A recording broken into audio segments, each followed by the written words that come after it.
Baik Bapak Ibu hadirin yang berbahagia, selanjutnya kita dengarkan sambutan Bupati Pasaman sekaligus membuka secara resmi Musrenbang Kecamatan Mapan Tunggul Selatan tahun 2024. Kepada yang terhormat Bapak Sapara S, kami silakan. Assalamualaikum warahmatullahi wabarakatuh. Selamat siang dan salam sejahtera untuk kita semua. Alhamdulillahirabbil alamin. Hamdan wa syukran lillah. La ilaha illallah. La haula wa la quwwata illa billah. Yang kita hormati para pejabat di lingkungan pemerintah Kabupaten Pasaman, hadir yang satu, Kepala Dinas Kesehatan, Kepala Bapeda, dan Kepala Dinas Ketiga Kedua KB, Kepala Dinas PRKP PLH, Kepala Dinas Perikanan, Pertanian, Is Perikanan dan Pangan, Sekretaris Dinas Perpustakaan dan Arsip, kemudian hadir Bapak Kesra, hadir, dan juga Sekretaris Dinas PU, Bapak Perekonomian, Tadi Sosial, Dinas Pendidikan, Kabis Saspras, Sekretaris Dinas Koperasi UKM Perdagangan Naker.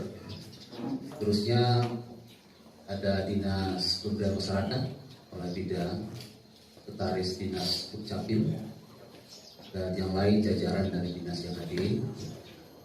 Terusnya yang kita hormati Camat Kecamatan Mapan Tunggul Selatan beserta Prokopimda hadir Pak Kapolsek, kemudian Kepala KUA Kecamatan Mapan Tunggul Selatan. Terusnya yang kita hormati para wali negari, Nagari Selayang dan Nagari Muaro Yolo, Ibu Kapus, Kepala Puskesmas, dan Korwil Pendidikan dan Politari, unsur pemerintah nagari yang hadir, Ketua Bamus, Ketua KAN, para kepala sekolah, Ketua Kuli Mama, Alim Ulama, Sedik Pandai, Gubernur Tanjuang, segenap tokoh masyarakat, Bapak Ibu hadirin sekalian undangan yang berbahagia, puji syukur kita peruntukkan kehadirat Allah Subhanahu wa ta'ala, Tuhan yang Maha Kuasa. Dan salam buat besar kita Rasulullah Nabi Muhammad sallallahu alaihi wasallam. Bapak Ibu hadirin sekalian, Musrenbang Kecamatan Tunggul Selatan ini adalah Musrenbang yang ke-12, yang terakhir. Musrenbang ini sekali lagi saya tegaskan bahwa adalah sebuah musrenbang yang memiliki nilai strategis yang amat tinggi, momentum yang sangat tepat. Terlebih juga tentu Mapan Tunggul Selatan ini adalah sebuah kecamatan yang menjanjikan di masa depan. Hampir sama halnya dengan Kecamatan Mapan Tunggul. Mapan Tunggul Selatan ini ke depan adalah merupakan sebuah wilayah yang sangat berkembang. Mungkin bisa tinggal nanti di kecamatan yang lain bila terobosan dilakukan secara maksimal, termasuk soal aksesibilitas. Nanti akan menghubungkan Pasaman dengan 50 kota, Pasaman dengan Rokan Riau. Karena itu aspek koneksitas ini sesungguhnya amat sangat mendukung terhadap kemajuan wilayah di Kecamatan Mapan Tunggul Selatan. Karena itulah tentu mesti ada sebuah pemahaman, kesadaran dan perjuangan yang kuat untuk mengangkat, membangkitkan, memajukan wilayah kita khususnya Kecamatan Mapan Tunggul Selatan. Bapak Ibu hadirin berbahagia, di Musrenbang sampaikan bahwa kenapa Musrenbang kali ini adalah strategis. Karena Musrenbang ini kan mau membahas program kegiatan 2025 tahun depan, di mana tahun ini kita sudah melaksanakan pemilu. Alhamdulillah pemilu berjalan dengan lancar, aman. dan hasil pemilu juga sudah kita bisa simpulkan bahwa ternyata di tahun 2024 ini perwakilan kita dari pasangan, dari putra pasangan baik DPR RI maupun DPRD provinsi itu mencerminkan bahwa ada sebuah peluang yang menjanjikan di masa depan. Baru pertama kali kita mampu mengantarkan putra daerah kita ke DPR RI. Begitu juga DPRD provinsi, mayoritas perwakilan diraup oleh dari putra Kabupaten Pasaman. Saya kira tepuk tangan untuk kita semua. Sinyal positif. Nanti saya jelaskan lebih jauh betapa urgensinya, pentingnya hubungan kita dengan pemerintah pusat, hubungan kita dengan pemerintah provinsi dalam rangka akselerasi pembangunan, dalam rangka meningkatkan pembangunan daerah kita. Bukankah kita semua setuju? Tadi Pak Camat ya separuh curhat bagaimana agar Kecamatan Patundu Selatan ini menjadi sebuah skala prioritas kabupaten ya, dari dulu, dari 2 tahun yang lalu sampai tahun-tahun yang akan datang. Ya terus terang saja, memang ini menjadi skala prioritas kabupaten. Kenapa? Karena contoh tahun yang lalu kita anggarkan 23 miliar untuk satu ruas jalan. Alhamdulillah tuntas hari ini. Tepuk tangan untuk kita semua. Ini dalam orang disampaikan oleh Pak Camat tadi. Bapak Ibu, ini tentu progres yang perlu kita lihat sebagai sebuah perkembangan pembangunan daerah. Karena itulah maka sekali lagi Musrembang ini mari kita lihat pertama tentu dari aspek kebutuhan, skala prioritas.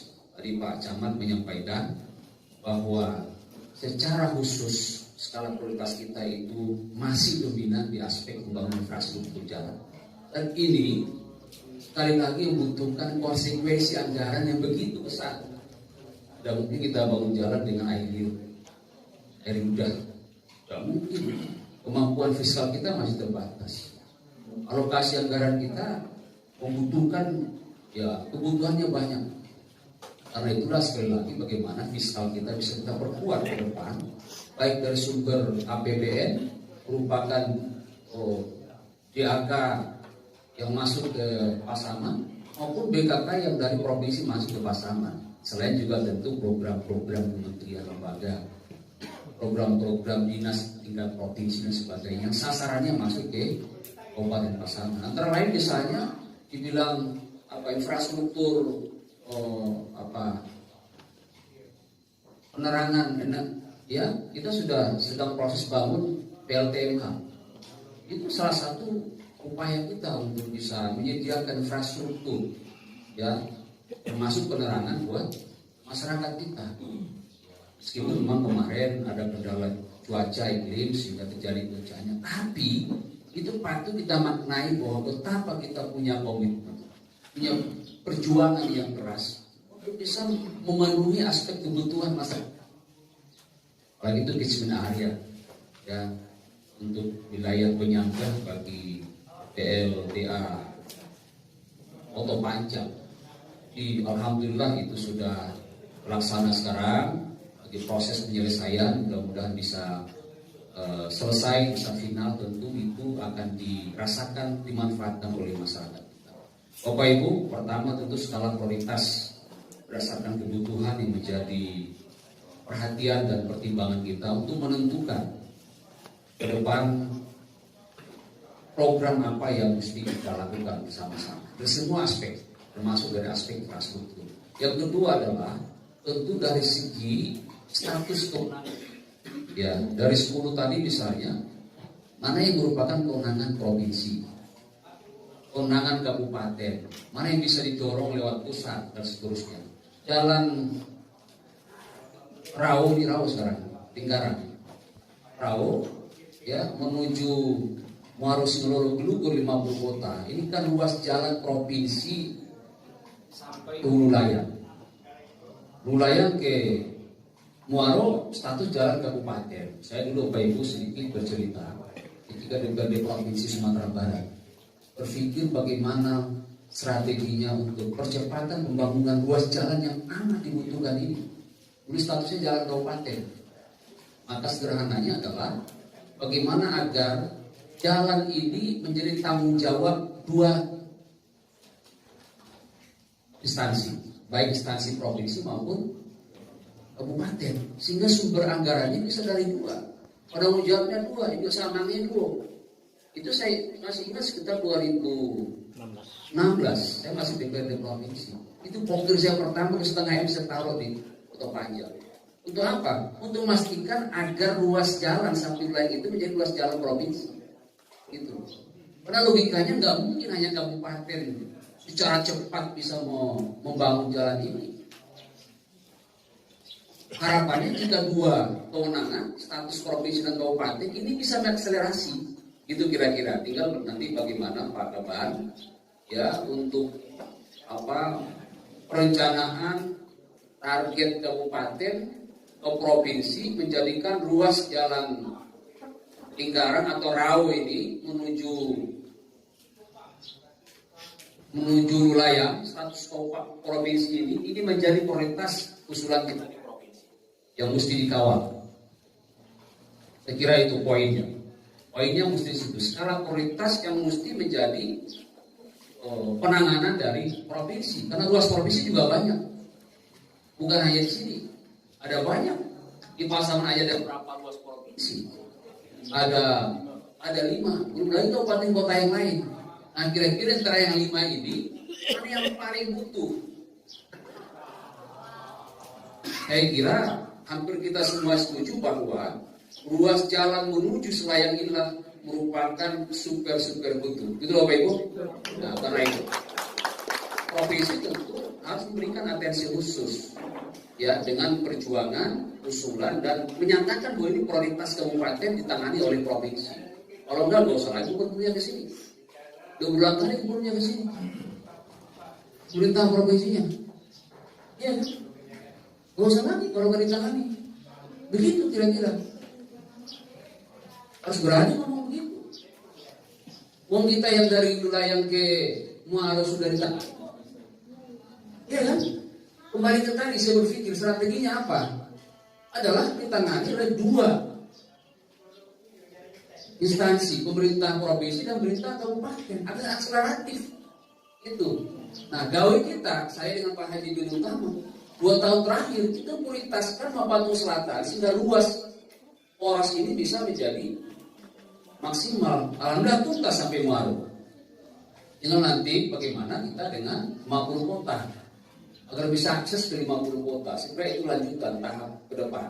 Ya kalau dilanjutkan. Ya Bu Ali.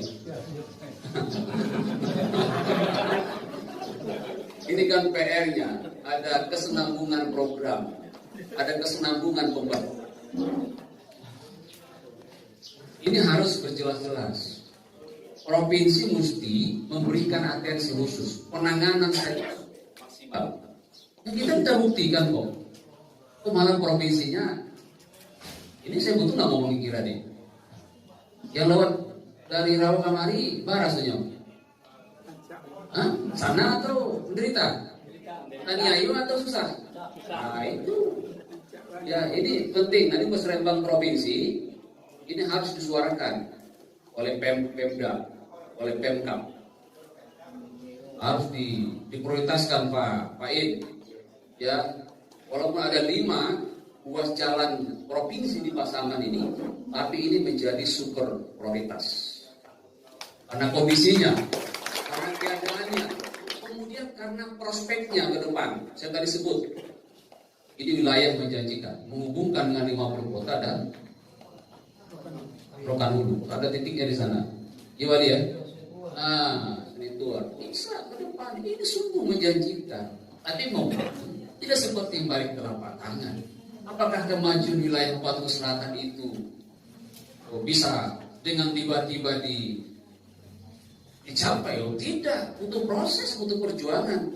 Mudah-mudahan dengan ada perwakilan kita di pusat, itu juga ada koordinasi komunikasi. Jadi kalau ada di angkanya itu masuk provinsi itu di ruas jalan mana? Kan gitu kira-kira.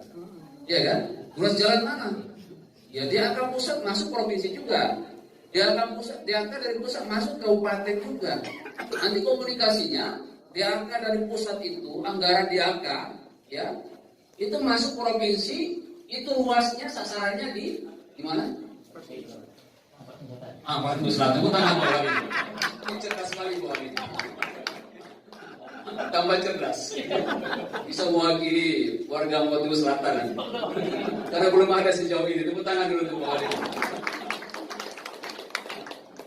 Tapi dia demokrat. Itu gunanya. Kalau serius pun nggak apa-apa.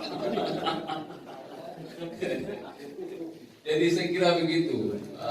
Menentukan ini saya setuju kita semua berkomitmen karena ini status provinsi, maka memang harus dijuangkan ke provinsi. Caranya juga seperti itu. Selain kita prioritaskan melalui penanganan provinsi, juga sumber anggaran dari pusat itu melalui DAK mesti ditempatkan sasarannya di ruas jalan ini, di komunikasi ke depan. Apalagi ada beberapa anggota DPD provinsi kita juga yang diamanahkan melalui masyarakat kita dari masyarakat. Bapak Ibu hadirin berbahagia, memang banyak hal isu pembangunan infrastruktur yang perlu kita kejar bersama-sama. Termasuk juga selain poros utama ini kan saya sudah sangat kenyang mendapatkan kritikan dari warga masyarakat, khususnya oknum Pak Teguh Selatan, Pak. Ya, sudah sangat kenyang. Tapi saya kira itu positif aja. Itu pemicu ya buat kita untuk terus bekerja lebih baik, untuk terus mencari inovasi, terus mencari peluang-peluang, mencari strategi-strategi agar bisa dipenuhi dengan segera. Salah satunya juga adalah ruas jalan Pongian menuju Rotan Kota. Ya, tahun yang lalu tendernya gagal 500 juta. Kemarin saya bicara dengan Paus, 500 juta yang masuk ke situ. Maka saya bilang, walaupun dana kita terbatas, 40 miliar harus dialokasikan untuk hibah PBU atau pilkada. Sebetulnya uang kita sama sekali sudah sangat minim. Tapi ini harus diprioritaskan. Jangan lagi 500 juta, angkat 1 miliar, sehingga tertarik bagi rekanan untuk bisa kerja di situ. Atau kalau tidak rekanan, kasih ke TNI untuk buat karya bakti, agar apa yang menjadi keluhan masyarakat, derita masyarakat sekarang segera di atas alokasikan 1 miliar itu yang sudah diangkat nilainya. Tepuk tangan dulu Bapak Ibu. Ini cara kita juga untuk memprioritaskan cara kita. Jadi mudah-mudahan Pak Wali Muharus Mololo nih, yang terisak-isak tangis kan. Pak Wali itu di Labia semua itu, jadi tanginya pun beda tanginya pada yang lain. Jadi insya Allah Pak Wali, Pak In, ini Pak In, coba dikaji Pak In. Ini yang 1 miliar, Pongian menuju Rotan Kota, tadi disebut oleh Pak Camat, ya Pak Camat. Itu kalau nggak mungkin proses tender ya, tunjuk aja itu. Karya bakti, kerja langsung cepat. Mereka lagi kerja di Bogor tuh, MMD, ya kan? Dikasih karya bakti, langsung kerja. Apalagi medannya berat. Ya sembarang orang masuk ke sini dong. Mereka masuk lubang, masuk lumpur, masuk jurang, atamai dah. Gitu Pak ya, kita kaji, ya kan? Kalau bisa karya bakti langsung aja, nggak usah masuk ke WLP, itu, ya. Segera jalan lanjut. Ini perintah Pak Wali. Karena warganya menderita. Susah sekarang. Iya Pak Wali ya. Betul nggak Pak Wali? Ini namanya bawa piku. Aku kan bagian Pak Wali kecil itu saja. Omong fakta kok. Dia mau gimana? Iya kan? Insya Allah kita penuhi, kita atasi lah dengan cara yang memang bisa mampu kita lakukan. Bapak Ibu, saya kira itu antara lain. Ini saya juga heran Bapak Ibu, yang kampung baru ini, ya kan, kegiatan kita angkat 0,5 miliar. Setelah itu saya safari safari Jumat ke sana. Bersama dengan Pak Wali nih. Pak Wali, apa kata Pak Wali? Pak Wali itu sangat butuh masyarakat. Kalau perhatian dia wah, kamu yakin bulik suara Pak Wali?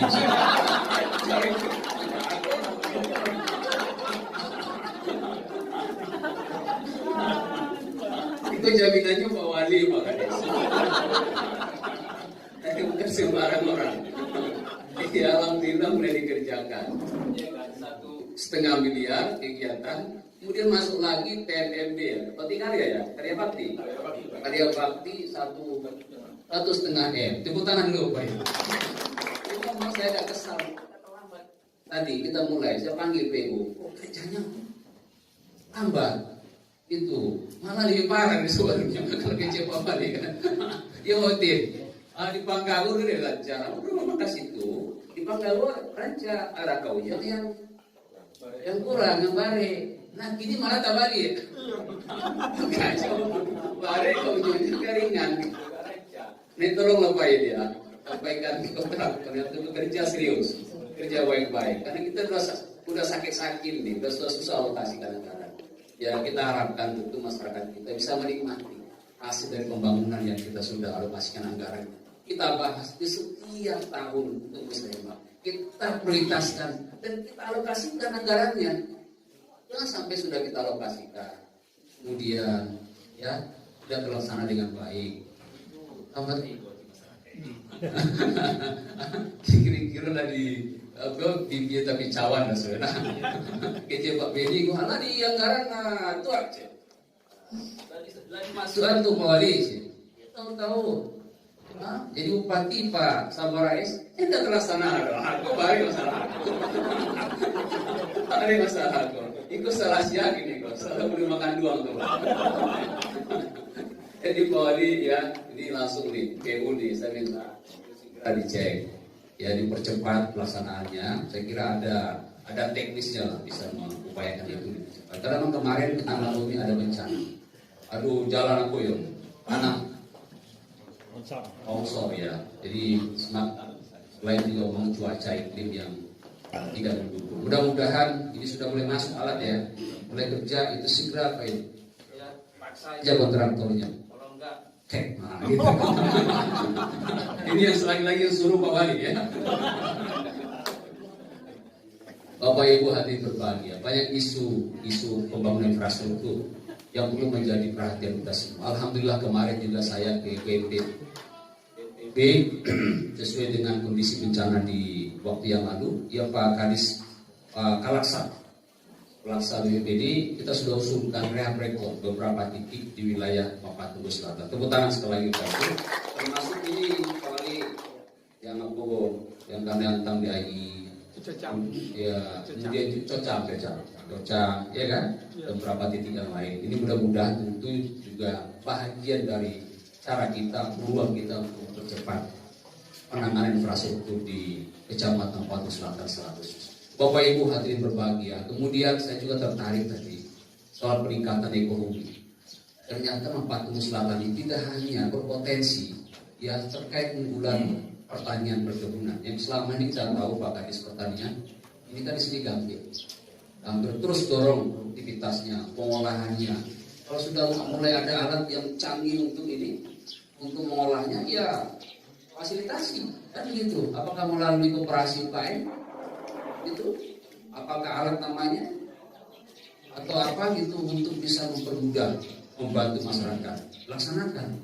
Ya, saya kira itu penting untuk peningkatan ekonomi. Karena unggulan komoditi kita kan gambir, kemudian karet. Karet ini selama ini yang susah mobilisasinya. Ujung-ujungnya kemudian kembali kepada jalan sebagai urat nadi ekonomi. Lagi-lagi ke situ, ya menjadi akar persoalan dan kendala kita beberapa waktu belakangan ini. Bapak Ibu, terus kita kembangkan sektor unggulan lokal kita untuk peningkatan ekonomi di wilayah ini di Kabupaten Pasaman kita cintai. Termasuk juga tadi yang dikemukakan oleh Pak Camat, itulah sektor perikanan. Banyak juga kolam sih Pak Camat. Kalau didata kira berapa Pak Sedis? Coba didata nanti. Kolamnya berapa luas? Ya, selain fasilitasi intervensi pemerintah daerah, ya karena Pasaman ini kampung perikanan budidaya, ya termasuk kawasan terintegrasi perikanan di Indonesia ya termasuk di Pasaman.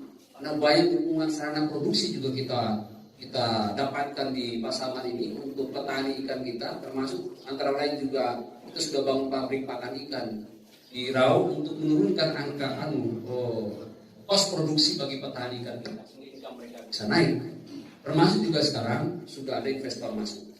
Investor masuk untuk penanganan sektor perikanan, soal bibit, benih, soal pakan, termasuk juga ya jaminan pemasaran. Selama ini kan problemnya pemasaran, produksinya tinggi, tapi buangannya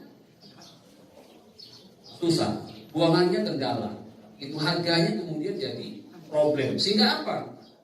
Petani ikan kita, pembudidaya kita jadi merugi. Nah ini insya Allah ke depan sudah ada strategi, sudah ada cara untuk kita bisa menangani ini melalui intervensi dari pihak swasta, dari investasi, ya bekerjasama dengan para pelaku budidaya perikanan kita, kelompok tani ada 62 kalau nggak salah kelompok tani. Kalau nanti dilibatkan juga dari Bupati Selatan, ya kelompok taninya, kelompok perikanannya untuk bisa terlibat dalam proses peningkatan perikanan kita ini mulai dari produksinya sampai pada pemasarannya.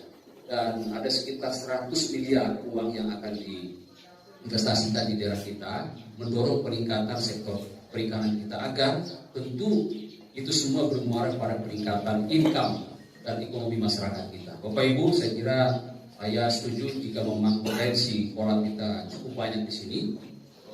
Perikanan juga bisa dikembangkan di Bupati Selatan. Karena Bupati Selatan ini bagian dari Rau dari dulu. Yo, tidak. Oh, Rau dulu nak. Rau MT kan? Rau MT. Ya kan? Berusaha aja Rau yang sebut. Orang lain gitu. Awalnya. Cuma secara administratif memang dipisahkan. Karena kalau nggak dipisahkan nggak jadi camat Pak. Padahal misi itu aja persoalannya. Iya kan? Kalau cie itu cie itu camat. Perawan. Lalimo kan? Lalimo orang camat. Kan gitu. Nah semuanya kan harus dimaknai positif. Jadi Bapak Ibu mudah-mudahan sektor-sektor unggulan lokal, komoditi lokal unggulan kita di daerah ini bisa dikembangkan, dimanfaatkan dengan baik. Tentu juga melalui agari polri, ya bagaimana pemanfaatan penggunaan unggulan-unggulan di negara ini bisa kita gunakan dengan baik dengan pemanfaatan BUMNAK sebagai institusi penggerak ekonomi ya di nagari. Tentu ini penting menjadi perhatian kita. Sektor pariwisata juga menjanjikan di sini. Ya, termasuk wisata air yang di Muaro. Kalau poros utamanya nanti bisa terbuka semuanya, itu prospek tuh nih, ya kan? Sangat prospek itu. Dan ketika saya dampingin dari SDM ini bisa jadi wisata edukasi, termasuk juga geoset dan geopark, ekoturism. Jadi nanti anak-anak mahasiswa, anak-anak pelajar bisa studi geothermal, bisa studi geopark, situ, bisa studi PLTMH di sana. Bagus sekali. Ya kan? Sekarang kan trennya adalah bagaimana wisata minat khusus dengan keindahan alam, dengan wisata alam, ya yang dipadu dengan kreativitas yang ada di kearifan lokal masyarakat. Bapak Ibu hadirin berbahagia, tentu kita melihatnya perspektif ke depan. Bukan hanya saat ini, ya bersifat sesaat, tapi bagaimana kita memandang ke depan secara sustainable, secara berkelanjutan sehingga kemajuan daerah kita bisa kita wujudkan bersama-sama. Bapak Ibu yang berbahagia, yang ketiga adalah terkait isu strategis pembangunan sumber daya manusia. Saya pastikan Bapak Ibu, ya rakyat kita sungguh sangat berterima kasih, sangat menikmati, merasakan manfaat dari program prioritas yang kita laksanakan, termasuk antara lain adalah pasangan cerdas dan pasangan sehat, pendidikan gratis dan pengobatan gratis. Betul Bapak Ibu ya? Karena itu kita pastikan program prioritas ini ke depan harus dilanjutkan. Setuju? Dalam rangka komitmen kita, ya dalam rangka peningkatan kualitas sumber daya manusia. Kita ingin anak-anak kita semua sekolah, semua berpendidikan. Tidak boleh ada anak usia sekolah yang mengalami putus sekolah. Harus sekolah. Kita garansi sampai tingkat SLTA prima. Kuliah, kalau dia prestasi, kurang mampu prestasi, apakah itu tahfiz, apakah itu MTQ, apakah itu atlet, apakah itu bidang seni budaya. Bahkan kita siapkan program beasiswa berprestasi 1,2 miliar Itu anak-anak kita. Kita dorong, kita dukung anak-anak kita untuk bisa melanjutkan pendidikannya sampai ke jenjang perguruan tinggi. Agar hidupnya berubah di masa depan. Karena instrumen perubahan itu adalah peningkatan SDM. Yakini itu sebuah keyakinan. Dan pendidikan itulah investasi yang sangat berharga yang merupakan investasinya nggak panjang. Tidak bisa ujuk-ujuk Bapak Ibu. Tiba-tiba, ya kan mesti ada tahapan proses. Dan itu butuhkan komitmen dan keseriusan kita. Karena itulah Pemda Pasaman mengambil pilihan maksimum pahit di tengah kondisi fiskal yang serba terbatas. Tapi satu-satunya daerah di Kabupaten Kota Sumatera Barat ini yang dua-dua sekaligus membuat kebijakan program yang pro rakyat, pendidikan gratis dan pengobatan gratis adalah Kabupaten Pasaman. Tidak ada daerah. Ini Bapak Ibu membutuhkan dukungan kita semua. Selain dukungannya adalah ya dalam bentuk mari kita manfaatkan. Udah bedanya Pak Wali, warga Pak Wali, Wali Muaris Semburu, Wali Selayar. Ya nanti oleh anak kami SMP, dan nyambung ke SMA. Nanti oleh mohon benar. Yang sampai ada anak-anak SMP yang tamat lalu dia putus sekolah tidak nyambung ke SLTA, lalu dia nikah, pernikahan dini. Ini problem, ini tantangan kita di Parsol. Bagaimana? Persoalan kualitas sumber daya manusia. Ini nanti yang begitu sama SMP kemudian tidak nyambung lalu pernikahan dini, nah keturunannya akan cenderung stunting, berpotensi stunting. Nah kalau stunting berarti kualitas SDM kita akan rendah. Kalau masuk ekonominya juga akan berpengaruh. Ini Bapak Ibu perlu menjadi sebuah pemikiran kita, sebuah kesadaran dan tanggung jawab kita bersama yang mesti kita eksekusi melalui kebijakan yang kita buat bersama-sama. Baik oleh pemerintah kabupaten, kecamatan, apalagi negari juga. Kita negari ada Desa Wisma, ya, kesehatan ada apa di bawah Perindes itu, posyandu, dan seterusnya, ujung tombaknya di masyarakat. Mari kita gerakkan bersama secara terpadu penanganannya. Karena ini warga kita, anak cucu kemanakan awal, ya dusana awal, tetangga awal. Kalau ada anak yang termasuk ya anak stunting, ini adalah, mohon maaf Pak Ibu, ini adalah aib kita bersama yang harus ditangani bersama dengan penuh ketulusan sentuhan. Ini KUA juga harus terlibat. Pernikahan dini hentikan. Setuju Pak Ketua? Kalau enggak digantung Pak Ketua. Ini kita bantu Pak Ketua juga nih. Udah dapat aplikasinya juga. Ya kalau mau dijalankan itu anak-anak gadis yang mau nikah itu ada syaratnya secara medis, secara kesehatan, sehingga nanti tidak menyumbang keturunan stunting. Dia akan menyumbang kualitas generasi muda yang unggul, yang memiliki SDM masa depan. Bapak Ibu, sekali lagi kita pastikan tidak ada anak usia sekolah mengalami putus sekolah di Pasaman karena program pendidikan gratis sudah kita canangkan. Oke, setuju Bapak Ibu ya? Untuk masa depan kita, untuk IPM kita, untuk indeks pembangunan manusia kita bisa lebih baik di masa depan. Tidak boleh ada lagi pernikahan dini. Tancapkan itu. Kalau bisa kita upayakan begitu. Kita berikan kesadaran betapa pentingnya pendidikan. Pendidikan sebagai instrumen perubahan hidup kita di masa depan. Bapak Ibu, mindset juga harus berubah. Karena kan penting. Sekolah warna minggu dan tinggal aja.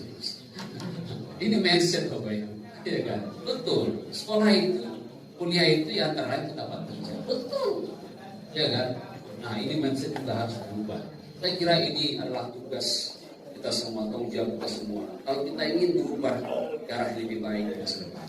Nah, begitu juga soal pasangan berintak secara dan memakmurkan masjid, gerakan maghrib mengaji, gerakan subuh berjamaah, gerakan tahfiz, ya, yang kita sudah tugaskan beri tahfiz satu pernagari mulai tahun ini nanti terpadu dengan pendidikan formal dan pendidikan MDT MDTA pendidikan formal. Agar apa? Agar anak-anak kita yang mendapatkan kesempatan pembelajaran Al-Quran, pendidikan Al-Quran, ta'lim Al-Quran menjadi generasi yang unggul, berdaya saing di masa depan, yang imannya kuat, akhlaknya baik, terhindar dari kadeksi moral, intelektualitasnya bagus, juga badannya sehat. Inilah generasi unggul yang kita harapkan di masa depan sebagai salah satu bagi kemajuan daerah Pasaman yang kita cintai. Kita ingin kemajuan infrastruktur oke. Kita ingin kemajuan ekonomi oke. Ya, dengan pengembangan segenap sumber daya alam yang kita punya. Tapi juga jauh lebih penting membangun bagaimana kualitas sumber daya manusia kita bisa lebih baik di masa depan. Bapak Ibu hati berbagi, itu berapa? Dan sekali lagi tentu semuanya adalah terlepas dari bagaimana kekompakan, kebersamaan kita, persatuan dan kesatuan, ya, komitmen kita untuk bisa terus menyongsong berbagai terobosan-terobosan pembangunan dan perubahan kehidupan kita, daerah kita Pasaman. Bapak Ibu, saya kira demikian. Sekali lagi saya mohon maaf jika ada sesuatu yang kurang tepat bagi kita semua, dan kalau ada pembangunan yang belum tersentuh, memang semuanya butuh proses dan tahapan.